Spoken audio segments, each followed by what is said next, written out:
आप सभी को मेरा नमस्कार। मैं अभिषेक सिंह आपका स्वागत करता हूं। बीबीएयू का रजिस्ट्रेशन किस तरीके से करना है, कौन कौन से इंपॉर्टेंट स्टेप्स काउंसलिंग में हमें ध्यान रखने हैं। एक गलती सीधे एडमिशन कैंसिल हो जाएगा। सारी चीजें मात्र 5-10 मिनट में आपको बता दूंगा, एक भी गलती आपसे नहीं होगी। इस वीडियो को सेव कर लेना और इसका लास्ट में स्क्रीनशॉट भी आपको मैं दे दूंगा। तो सबसे पहले मैं अगर बात करूं तो रजिस्ट्रेशन की डेडलाइन क्या है। 30 जुलाई तक आप रजिस्ट्रेशन कर सकते हैं। अगर 5 अगस्त मतलब 30 जुलाई के बाद करेंगे तो 1000 रुपये एक्स्ट्रा आपको देना पड़ेगा। तो 30 जुलाई तक आप जल्दी से रजिस्ट्रेशन कंप्लीट कर लें। तो सबसे पहले स्टेप 1 क्या है भाई, आपको रजिस्ट्रेशन करना है समर्थ पोर्टल पर। इनकी जो bbu.samarth की जो वेबसाइट है वहां पर जाके आपको क्या करना है, रजिस्ट्रेशन करना है। देखिए रजिस्ट्रेशन में क्या करेंगे, सबसे पहले आप न्यू कैंडिडेट हैं तो न्यू रजिस्ट्रेशन करना पड़ेगा। पासवर्ड वगैरह बनाएंगे, उसके बाद लॉगिन करना है। लॉगिन करने के बाद अपनी पर्सनल डिटेल्स आपको देनी है। पेरेंट्स नेम हो गया, पेरेंट्स का मोबाइल नंबर, अल्टरनेट ईमेल हो गई, अल्टरनेट मोबाइल नंबर, इनकम कितनी है, ये सारी चीजें आपको बेसिक देनी है। कोशिश करना भाई गलती मत करना, ठीक है। उसके बाद आपको अपलोड डॉक्यूमेंट्स, 10th 12th की मार्कशीट, जो भी आप कैटेगरी वगैरह लगाना चाहते हैं उसका कैटेगरी का आपको सर्टिफिकेट देना पड़ेगा। ध्यान रखना सेंट्रल लेवल का होना चाहिए। ईडब्ल्यूएस की बात करूं तो ईडब्ल्यूएस भी आपका सेंट्रल लेवल का होना चाहिए, ठीक है। तो इस तरीके से आपकी चीजें करनी है। उसके अलावा आपका क्या क्या लगेगा, आपका वहां पर फोटोग्राफ और सिग्नेचर वहां पे लगेंगे, तो फोटोग्राफ सिग्नेचर स्कैन वगैरह करके सारी चीजें अपलोड कर देना। कई सारे स्टूडेंट 12th का मार्कशीट साथ में आपको सर्टिफिकेट भी करने को बोलेगा। तो जिनके साथ सर्टिफिकेट मिला है, कई स्टूडेंट को बोर्ड्स में मिलता है, कई स्टूडेंट के बोर्ड्स में नहीं मिलता है। तो भाई अगर आपका सिंगल है तो सिंगल कर दो, कोई दिक्कत नहीं है, रिजेक्शन वगैरह नहीं होगा, ठीक है। उसके बाद आएगा प्रेफरेंस सिलेक्ट करना, है ना। आप कौन सा कोर्स करना चाहते हो, जैसे बीटेक की प्रेफरेंस लिस्ट बनेगी। बीटेक के कई सारे कोर्सेज हैं, तो किस कोर्स को आप टॉप पे रखना चाहते हैं, उस तरीके से आप जो है कोर्स का सिलेक्शन करना पड़ेगा। ध्यान से कोर्स को सिलेक्ट करना, एक ऑर्डर बनाना, और ध्यान रखना यहाँ पर आपको पेड सीट का भी ऑप्शन मिलेगा। कुछ कोर्सेज में पेड सीट अवेलेबल है, तो पेड सीट भी ध्यान से चूज करना। सबसे पहले आप रेगुलर को रखना, उसके बाद आप पेड सीट को रखेंगे, ठीक है। एक और चीज आपको बता देता हूं, अगर मान लीजिए आपको पेड सीट अलॉट हो जाती है ना, काउंसलिंग की बात बता रहा हूं, सीट अलॉटमेंट में अगर आपको पेड सीट अलॉट हो गई और मान लीजिए फिर आगे के राउंड्स में कोई ऐसा कैंडिडेट जो रेगुलर का था और उसने एडमिशन कैंसिल करा लिया, तो आपको जो है रेगुलर सीट दे दी जाएगी और पेड वाली बची रह जाएगी।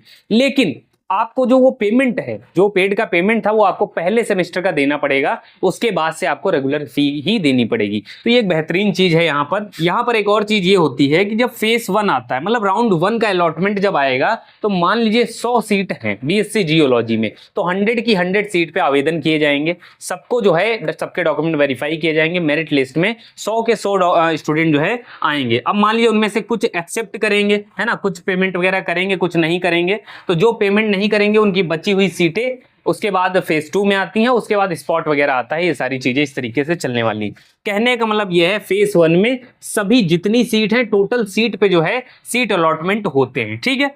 अब देखिए यहां पर क्या है, ध्यान रखना, प्रेफरेंसेस सिलेक्ट करने के बाद सारे प्रेफरेंस को आपको लॉक करना है, सबमिट करना है। उसके बाद आपको फी पेमेंट करना पड़ेगा, जो भी उस फॉर्म की फी होगी वो सारा आपको करना है। इसके बाद स्टेप 2 क्या है, मेरिट लिस्ट रिलीज होगी। अगर मेरिट लिस्ट में आपका नाम है तो आपके डॉक्यूमेंट वेरिफिकेशन में जाएंगे। आपके जो डॉक्यूमेंट हैं, जो आपने डॉक्यूमेंट सबमिट किए होंगे, वो ऑनलाइन डॉक्यूमेंट सारे वेरीफाई किए जाएंगे।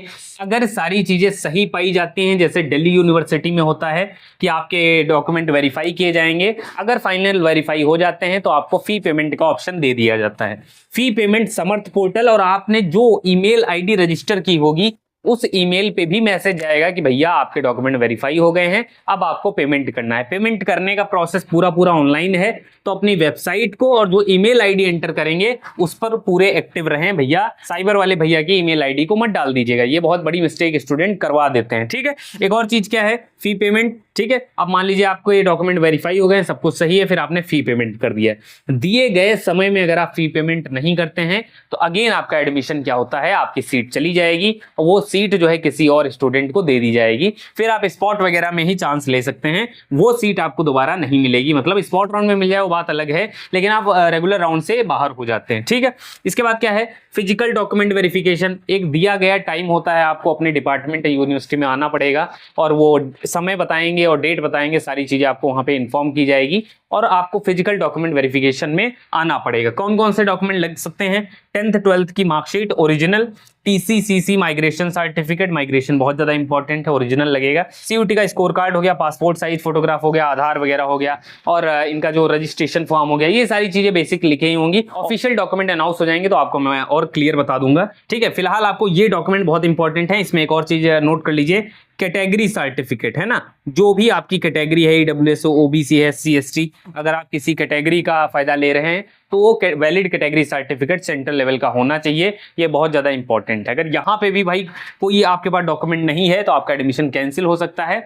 और दिए गए टाइमलाइन में ऐसा कई बार होता है कि मान लीजिए कोई डॉक्यूमेंट आपके पास नहीं है तो यूनिवर्सिटी आपको समय देगा, जैसे BHU 31 अक्टूबर देता है, ये भी आपको कुछ समय देंगे और उस समय के अंदर ही आपको वो डॉक्यूमेंट देना पड़ेगा। कौन कौन सी कॉमन मिस्टेक्स हैं जो स्टूडेंट कर जाते हैं, अगर मैं बताऊं, मिसिंग द रजिस्ट्रेशन डेडलाइन। जैसे अभी बहुत सारे स्टूडेंट इलाहाबाद के लिए बोल रहे थे, तो हालांकि 2 दिन डेट एक्सटेंड हो गई, लेकिन ये मत करें, है ना। दिए गए टाइम में ही आप पहले देखिए भाई आपका स्कोर कितना है, कट ऑफ की वीडियोस देखो, कौन कौन से कोर्सेज हैं जो अवेलेबल हैं, तब जाके आप यूनिवर्सिटी में रजिस्ट्रेशन करो और कोशिश करो जल्दी कर लो, है ना। मान लीजिए आपका 30 तारीख है तो भाई 20 तक कर लो, 25 तक कर लो, इससे ज्यादा डिले मत करो, ठीक है।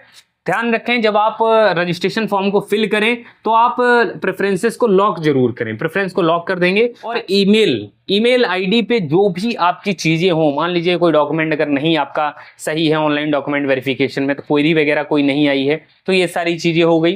रिस्पॉन्स दो ईमेल का, ईमेल आप चेक करते रहें कंटिन्यू, जो भी आपने ईमेल आईडी रखी है। फी पेमेंट में डिले करोगे तो सीट चली जाएगी।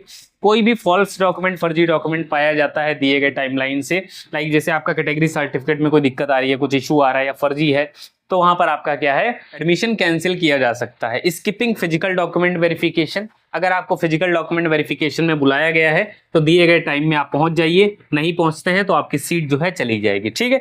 और इसके बाद स्पॉट एडमिशन भी होते हैं, स्पॉट राउंड रेगुलर के बाद आपके स्पॉट आते हैं, तो ये सारी चीजें हैं। अपग्रेड पॉसिबल है, जैसा कि मैंने आपको बताया, अगर आपको पेड सीट अलॉट हुई है तो आप अपग्रेड उसको कर सकते हैं। अगर रेगुलर में अपग्रेड हो जाता है तो आपको रेगुलर की ही फी देनी पड़ेगी अगले सेमेस्टर, और इस तरीके से आपकी कंप्लीट काउंसलिंग प्रोसेस होने वाली है।